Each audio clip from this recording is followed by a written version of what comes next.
বর্তমানে এমন একটা সময় আমরা চলে এসেছি যেখানে কিন্তু মানুষের কোনো মূল্যায়ন নেই।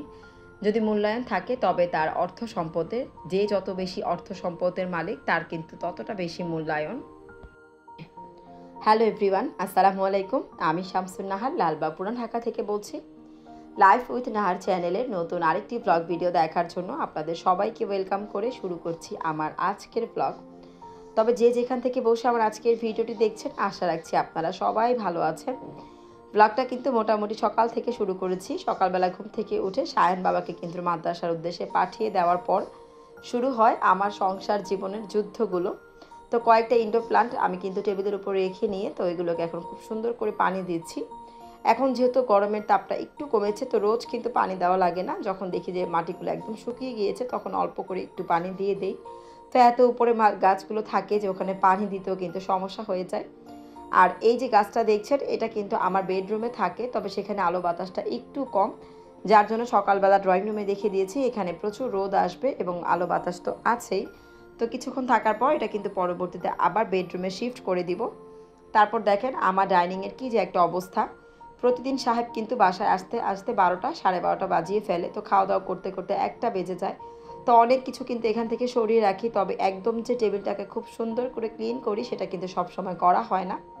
তারপর সকালবেলা যেহেতু বাবাকে নিয়ে একটা যুদ্ধ করতে হয়, তো তার জন্য কিন্তু অনেক কিছু এখানে জমে যায়। যেমন আজকে কিন্তু সায়ন বলেছে মিল্কশেক খেয়ে যাবে, চকো মিল্কশেক। তো যার জন্য কিন্তু আমি এখানে ব্লেন্ডার দিয়ে বাচ্চাকে চকো মিল্কশেক বানিয়ে খাইয়ে তারপর মাদ্রাসায় পাঠিয়ে দিয়েছি। তো গাছে পানি দেওয়ার পর চলে এসেছি ডাইনিং টেবিলটাকে ক্লিন করতে। এটা কিন্তু সবার আগে করতে হয়, কারণ যখন কিচেনে ঢুকে যাব তখন এত বেশি ব্যস্ত হয়ে যাব।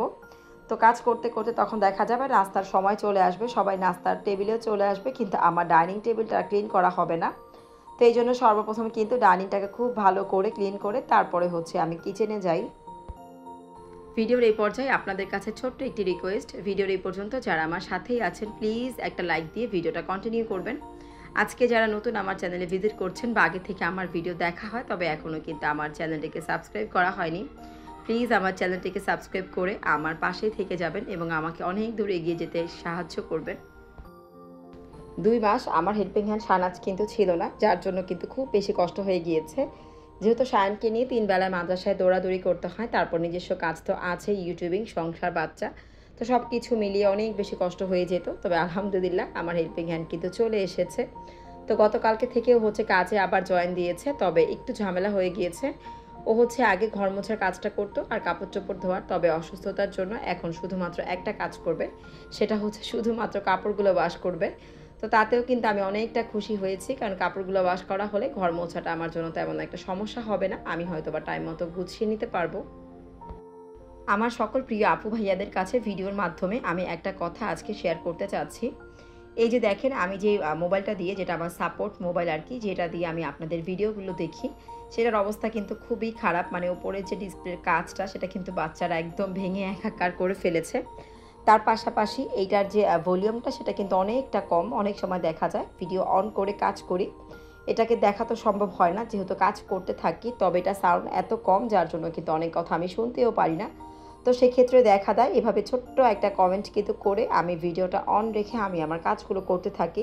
তো যার জন্য কমেন্টে কিন্তু অনেক সময় ভুল হতে পারে। অনেক সময় ভিডিওর থাম্বনেইলটা দেখে বা একটু মাঝের কিছু দেখে আমি কমেন্ট করে দেই, কিন্তু ভিডিও পুরোটা কিন্তু দেখা হয়, তবে ওইভাবে কিন্তু কথাগুলো শোনা হয় না। তবে যেই মোবাইলটা দিয়ে আমি ভিডিও করি সেটা দিয়ে যার ভিডিও যখন দেখি তখন কিন্তু ভিডিও রিলেটেড কথাগুলো বলতে পারি, কারণ সেটাতে ভলিউমের কোনো সমস্যা নেই, যার জন্য কিন্তু কাজ করতে করতে প্রতিটা কথা আপনাদের আমি শুনতে পারি এবং সেই অনুযায়ী কিন্তু আপনাদেরকে আমি কমেন্ট করি। তবে যখন এই মোবাইলটা দিয়ে ভিডিও দেখা হয় তখন কিন্তু কথাগুলো আমার শোনা যায় না, যার জন্য কিন্তু আমি সেই রিলেটেড কথা খুব কম বলতে পারি। প্লিজ আপনারা কিন্তু কেউ কিছু মনে করবেন না। তো এই দিক থেকে কিন্তু ডাইনিং টেবিলটা সুন্দর ক্লিন করে নিয়েছি, আর তারপর দেখেন কোনো একটা আপুর ভিডিও অন করে আমি কিন্তু কাজগুলো করে নিচ্ছি। গতকালকে যে প্লেট বাটিগুলো ধুয়ে রেখেছিলাম শুকিয়ে গিয়েছে, সেগুলো এখন যার যার জায়গা মতো হচ্ছে গুছিয়ে নিব। তো তারপরে কিন্তু কিচেনে চলে এসেছি, আর লাইনের গ্যাসটা যেহেতু খুব কম, তো আমি কিন্তু চা বসিয়ে দিয়েছি। দেখা যায় আমার নাস্তা বানাতে বানাতে চায়ের লিকাটা হয়ে যাবে। আর নাস্তা কিন্তু আমি ইলেকট্রিক যে চুলা সেটাতে বানিয়ে নিব, কারণ এত অল্প গ্যাসও তো আসলে বানানো সম্ভব না। তো নাস্তা বানানোটা কিন্তু আজকে আর শেয়ার করছি না, খুব তাড়াতাড়ি কাজ করছি, কারণ আজকে অনেকটা লেট হয়ে যাচ্ছে।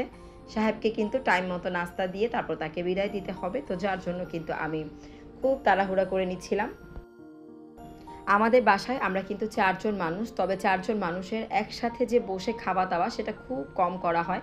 কারণ প্রত্যেকের টাইমটা এত বেশি ভিন্ন যে চাইলেও একসাথে বসে খাওয়া-দাওয়া করা বা কোথাও যাওয়া একদম পসিবল হয়ে ওঠে না। যেমন সায়ান তো সকালবেলা চলে যায় আর সামিনের বাবা হচ্ছে ১০টার আগে নাস্তা করে চলে যাবে।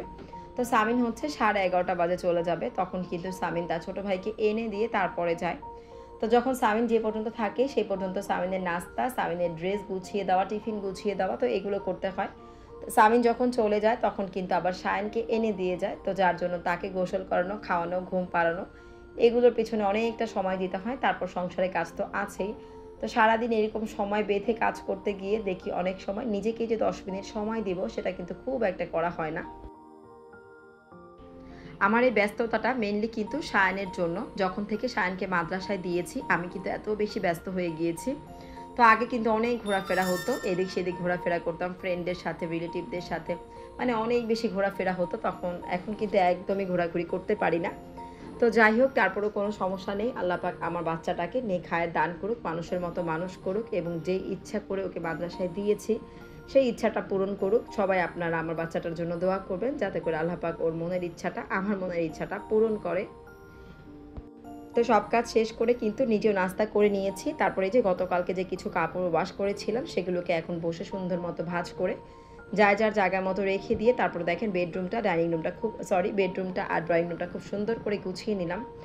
তো ড্রয়িং রুমের লুকটা না অনেক দিন যাবত চেঞ্জ করব শুধু ভাবছি। তবে কিভাবে যে কি করব বুঝে উঠতে পারছি না। আমার তো কোনোভাবে ইচ্ছে নেই ড্রয়িং রুমে যে ওয়াল ক্যাবিনেটটা সেখানে রাখার। তবে স্পেস তো আর কোথাও পাচ্ছি না, কিছু করার নেই। এখানেই আমাকে রাখতে হবে। আর এই তো ঘর গোছানোর পরে প্রতিদিন কিন্তু কিচেনের একটু একটু জায়গা যেখানে দেখি যখন ময়লা হয়েছে তখনই কিন্তু সেটাকে পরিষ্কার করে ফেলার চেষ্টা করি। তো আজকে কিন্তু কিচেনে যে এই হোয়াইট কালার র্যাকটা আছে সেই র্যাকটা খুব সুন্দর করে ক্লিন করে আমি কিন্তু গুছিয়ে নিয়েছি। আর যে কোনো জিনিস গোছানোর পরে কিন্তু দেখবেন মাশাআল্লাহ খুব বেশি ভালো লাগে। তো যাই হোক তারপর অফ ক্যামেরায় ঘর ঝাড়ু মোছা সব কাজ করে গোসল, নামাজ, খাওয়া দাওয়া সব করেছি। এখন হচ্ছে প্রায় 4:30 বাজে। সায়ান কিন্তু অলরেডি মাদ্রাসা থেকে চলে এসেছে। ও কিন্তু আবার 5:30টার মধ্যে চলে যাবে, যার জন্য কিন্তু ও আসার আগেই আমি কিন্তু ওর জন্য নাস্তা চুলায় বসিয়ে রাখি। তো দেখা যায় ও আসার পরে ঝটপট ওকে নাস্তাটা খাওয়াতে পারি, আবার ও একটু খেলাধুলা করতে পারে। তো এদিকে আজকে হচ্ছে ওকে স্যুপ নুডলস করে দিয়েছিলাম। আর স্যুপ নুডলসে ও ডিমটা তেমন একটা পছন্দ করে না। তো যার জন্য আজকে আর ডিমটা দেইনি। তো ডিম ছাড়াই স্যুপ নুডলসটা খাওয়া দাওয়া করিয়েছি। তারপরে কিন্তু আবার চলে গিয়েছি মাদ্রাসায়। সন্ধ্যায় যে মাগরিবের আজান দেয় তার আগে কিন্তু আমাকে আবার মাদ্রাসায় চলে যেতে হয়। আর সেই সময় কিন্তু সামিনের টিচার বাসায় থাকে পড়ানো অবস্থায়। তো খুব কষ্ট হয়ে যায় টাইমগুলো মেলাতে। তখন কিন্তু সামিনকে একা বাসায় পড়তে রেখে আমার কিন্তু আবার মাদ্রাসায় চলে যাওয়া লাগে। তো কত দ্রুত যাবো আর আসবো সেই চিন্তা করি, যেহেতু বাচ্চাটা বাসায় আমার একা থাকে। তো আমরা যারা একা থাকি তাদের কিন্তু আসলে অনেক দিকে কষ্ট হয়ে যায়। তো প্রতিটা জিনিসেরই কিন্তু ভালো এবং খারাপ দুইটা দিক থাকে। তো জয়েন্ট ফ্যামিলিরও যেমন ভালো খারাপ দুইটা দিক আছে, সিঙ্গেল ফ্যামিলিরও কিন্তু তেমন ভালো খারাপ দুইটা দিক আছে। সব কিছু মানিয়ে আমাদের কিন্তু চলা উচিত।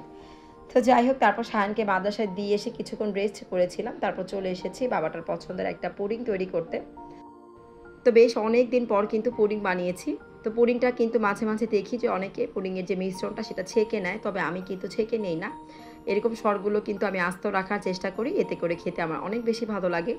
তো পুডিংটা মাশাআল্লাহ খুব মজা হয়েছিল, কিন্তু যখন পুডিংটাকে মানে খেতে বসেছি তখন কিন্তু আর ভিডিও করতে মনে ছিল না, যার জন্য কিন্তু আপনাদের সাথে আর শেয়ার করতে পারলাম না। তো যাই হোক আজকের এই ভিডিও থেকে এখান থেকে বিদায় নিয়ে নিচ্ছি। দেখা হবে পরবর্তী আরেকটি ব্লগ ভিডিওতে। সেই পর্যন্ত সবাই ভালো থাকবেন, সুস্থ থাকবেন। আল্লাহ হাফেজ। আসসালামু আলাইকুম।